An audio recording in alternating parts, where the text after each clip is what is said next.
Жуырда ғана ордалық Ерболат Беделхан талантты жастарға дәріс бергелі жатқанын хабарлаған болатынбыз. Оған әнші білек сыбана кіріскен секілді. Өйткені ол өзінің өнер мектебін ашты. Енді бұл өнер мектебі деп айтуға болады.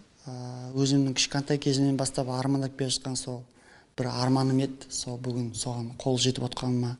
Бұл күні тек Ерболат қана емес, продюсерлік орталыққа қатысы барлардың барлығы да қуанышты болды. Сондықтан да қонақтарды 91 тобының жігіттерінің өздері қарсы алды.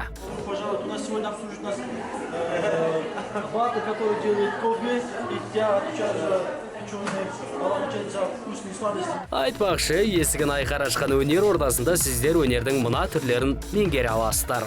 Қазір заманауи музыкада өлең айтқысы келсе, билеп үйренгісі келсе, мысалы мына қазақ тіліндегі мысалы рэп деген бір мысалы несі бар.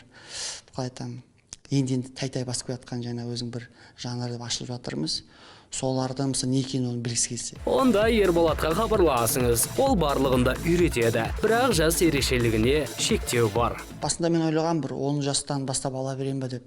Бірақ енді әрине менің енді онда үлкен ауқымды көп адамдар қабылдай алмаймын, өкінішке орай. Сондықтан да кішкене жаңағы 13-14 жастан бастап кена қабылдай аламын.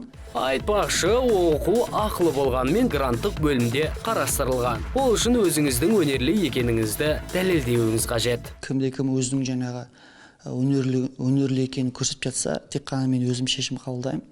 Ол адамның жаңа менің былайша айтқан кезінде қолыма келу болады. Бұл жаңағы стажер деп айтамыз ғой.